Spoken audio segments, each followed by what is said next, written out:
হয়ে যারা এতদিন বন্ধুর ভূমিকায় ছিল তারা আমাদের অফিসের কোরআন পর্যন্ত পুড়িয়ে ছাই করে দিয়েছে। তবে কোরআনের এই ময়দানে, কোরআনের এই স্টেজে যেহেতু বসেছি, চেয়ারে যেহেতু বসেছি, কিছু কথা একেবারে না বললেই নয়। তবে তথাকথিত রাজনৈতিক কোনো বক্তব্য আমি দিব না। তবে কোরআনের হক কথা বলতে আমি একটাবারও পিছপা হব না ইনশাআল্লাহ। কোরআনে ঠিক যেইভাবে আছে সেইভাবেই তাফসীর করব। তাতে কার লাগলো আর কার জ্বললো ওটা দেখা দেখির বিষয় আমাদের নয়। কথা বলেন ঠিক কিনা? আছেন তো ইনশাআল্লাহ? এই মনোভাব নিয়ে শেষ পর্যন্ত থাকবেন তো ইনশাআল্লাহ? কে কে থাকবেন না হাত তোলেন। থাকবেন না আপনারা? সভাপতি সাহেব বলছে ভুল হয়ে গেছে, আচ্ছা আপনাদের ক্ষমা করলাম, দ্বিতীয়বার আর ভুল হবে না। রাজি আছেন ইনশাআল্লাহ? চলেন আমরা আলোচনা শুরু করি। আলহামদুলিল্লাহ আলহামদুলিল্লাহ নাহমাদুহু ওয়া নাস্তাঈনুহু।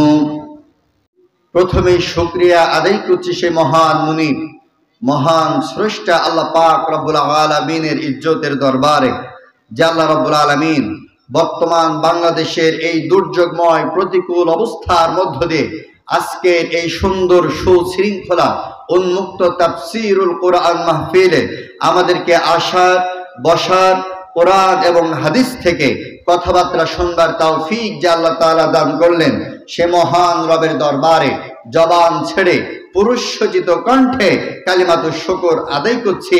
সকলেই পড়ছি আলহামদুলিল্লাহ। ভাইয়ের আমার, এতগুলো মানুষের উপস্থিতিতে আল্লাহর নামের প্রশংসার আওয়াজ যতটা আওয়াজ দিয়ে উচ্চারিত হওয়ার কথা ছিল ততটা কি হয়েছে? সবাই বলেন না কেন হয়েছে? তাহলে যেইভাবে প্রশংসা করলে আপনার মন তৃপ্তি পায় ওইভাবে জবান ছেড়ে পড়ছে আলহামদুলিল্লাহ। রব্বানা লাকাল হামদ হামদান কাসীরান তাইয়িবান মুবারাকান ফীহি। সাথে সাথে লাখো কোটি দরুদ পাঠ করছি সেই বিশ্ব মানবতার মুক্তির দিশারে সরওয়ারে কায়নাত আকায়ে নামদার তাজদারে মদিনা সাইয়্যিদুল মুরসালিন ওয়া খাতামান নবিয়্যিন জনাবে মুহাম্মদুর রাসূলুল্লাহ। সকলে পড়ছি সাল্লাল্লাহু আলাইহি ওয়াসাল্লাম। সম্মানিত ভাইরা, আমি আলোচনার শুরুতেই আপনাদের কাছ থেকে কাঙ্ক্ষিত মানের আওয়াজ আশা করেছিলাম, কিন্তু কাঙ্ক্ষিত মানের আওয়াজ আমি এখনো পর্যন্ত পাই নাই। কাঙ্ক্ষিত মানের আওয়াজ না দিলে আলোচনা বক্তাও করতে পারে না, শ্রোতাও মন ভরে আলোচনা শুনতেও পারে না, এটাই বাস্তবতা। কাজেই কাঙ্ক্ষিত মানের আওয়াজ দিবেন তো ইনশাআল্লাহ? সকলেই কিন্তু বলেন নাই। আমি এই কথাটা অধিকাংশ মাহফিলে বলে থাকি, মুসলমান তার অস্তিত্ব ভুলে গেছে, মুসলমান তার অস্তিত্ব ভুলে গেছে, মুসলমান তার ক্ষমতা শক্তির উৎস ভুলে গেছে, যার কারণে মুসলমান আজকের নুচ্ছ লম্পট চরিত্রহীন নেতার নামে স্লোগান দিতে পারে, মুসলমান আল্লাহর নামে স্লোগান তুলতে পারে না। মুসলমানের লজ্জা করে, কিন্তু মুসলমান তার ক্ষমতার শক্তির উৎস ভুলে গেছে। আলোচনা শুরুতেই আমি আপনাদের ক্ষমতার আর শক্তির উৎসটা স্মরণ করে দিতে চাই। ভাইয়ের আমার, মুসলমানদের ক্ষমতার উৎস তিনটি। জোরে বলেন কয়টি? কাঙ্ক্ষিত মানের আওয়াজ আমি পাই নাই, কয়টি? তিনটি। আমার প্রত্যেকটা কথা হৃদয় দিয়ে শোনার চেষ্টা করবেন। আশা করি ইনশাআল্লাহ আজকের কথাটা যদি মনোযোগ দিয়ে শুনতে পারেন, আজকের মাহফিলটা আমাদের জন্য নাজাতের ওসিলা হয়ে যেতে পারে। মুসলমানদের ক্ষমতার উৎস কয়টি? তিনটি। এক নাম্বার, মুসলমানদের শক্তির ক্ষমতার এক নাম্বার উৎস তাদের ইমাম।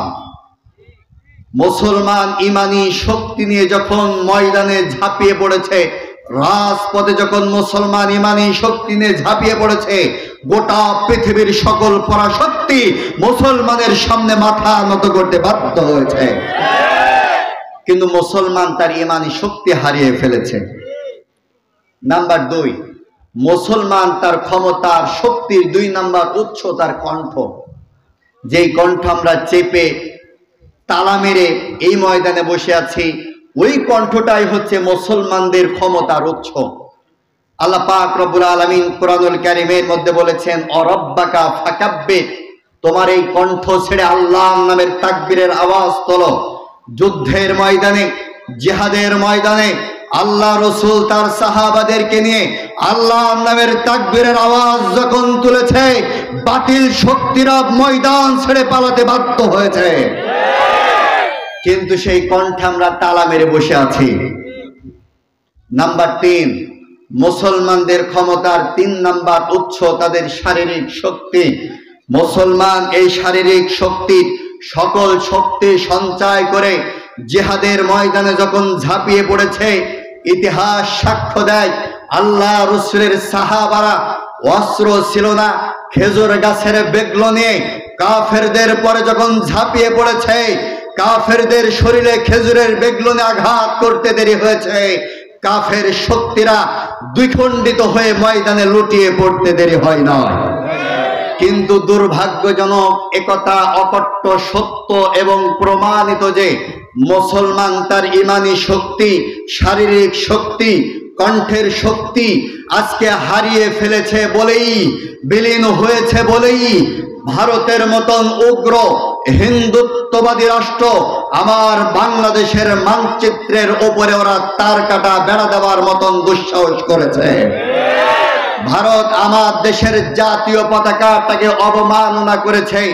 ভারত আমার দেশের হাই কমিশনারে আঘাত করেছে।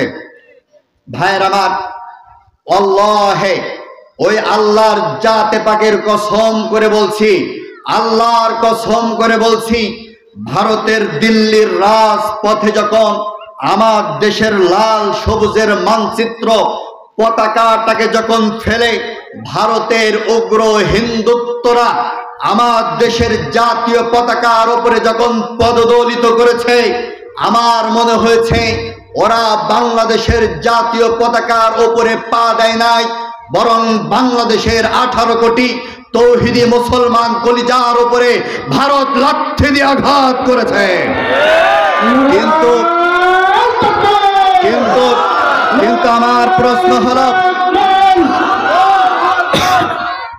প্রশ্ন হলো ভারত এত বড় দুঃসাহস পাইল কোথায়?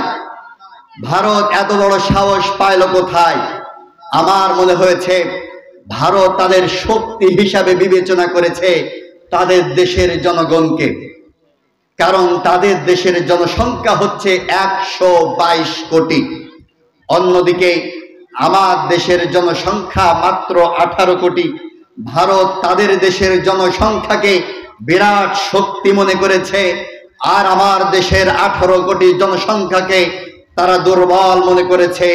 কিন্তু ভারত একথা জানে না, তাদের দেশের 122 কোটি জনগণকে আমরা বিরাট শক্তি নয়, বরং আমরা ওদেরকে 122 কোটি ভেড়ার পাল মনে করে থাকি। আর ওরা আমার দেশের যে 18 কোটি জনগণকে দুর্বল মনে করেছে, ভারত জানে না এই দেশের 18 কোটি মুসলমান এরা ভেড়ার পাল নয়, বরং এরা ঐক্যবদ্ধ উম্মতে মুহাম্মদ বাগের পাল। কথা বলুন ঠিক কিনা? কাজে আমার আরশ নগরের তৌহিদি মুসলিম জনতা, আজকের মাহফিলের সূচনা লগ্নে কোরআন সামনে নিয়ে তোমাদের কাছে বলতে চাই, আগামীর বাংলাদেশে এই ভারতের বিরুদ্ধে যদি আমার কোরআনকে হেফাজত করবার জন্য, আমার দেশের মানচিত্র হেফাজত করবার জন্য, আমার দেশের মুসলমানদেরকে হেফাজত করবার জন্য, বাংলাদেশের মানচিত্রকে হেফাজত করবার জন্য যদি এই ভারতের বিরুদ্ধে জিহাদের ডাক দেওয়া হয়, ভারতের বিরুদ্ধে লড়াই করতে, বুকের তপ্ত রক্ত রাজপথে ঢেলে দিতে রাজি আছো কে কে মুসলমান? হাত তুলে আমার আল্লাহকে দেখে নাও।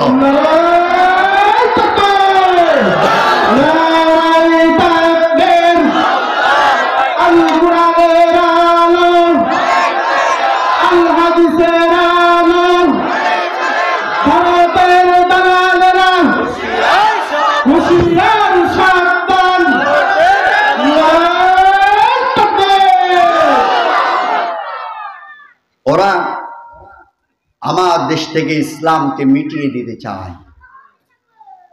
ভারত আমার দেশ থেকে ইসলাম মিটিয়ে দিতে চায়, এদেশ থেকে কোরআনকে মুছে দিতে চায়। বলুন তো দেখি, এই দেশের 16 কোটি মুসলমান যতদিন বেঁচে আছে, এই দেশে কোরআনের ওপরে আঘাত করবার মতন দুঃসাহস, করবার মতন ক্ষমতা আসতে বলবেন না কারোর আছে নাকি? জোরে বলুন আছে? এই দেশ থেকে ইসলামকে মিটিয়ে দিতে চেয়েছিল তথাকথিত একটি রাজনৈতিক দল। তারা বলেছিল বাংলাদেশের সংবিধান থেকে রাষ্ট্রধর্ম ইসলামকে তুলে দেব, কিন্তু সময়ের পরিক্রমায় ইসলাম ঠিকই রয়েছে। তারা মামুর বাড়ি দিল্লিতে পাড়ি দিতে বাধ্য হয়েছে। এই দেশ ইসলাম বিরোধীদের আস্থার থাকার জায়গা নয়, বরং এই দেশ হচ্ছে মুসলমানের দেশ। কাজেই চলুন আমরা আলোচনার মধ্যে প্রবেশ করতে চাই। যদি আপনাদের অনুমতি পাই আলোচনা শুরু করব নাকি ভাই? চলুন আমরা আর সময় নষ্ট না করে সরাসরি আলোচনার মধ্যে প্রবেশ করছি।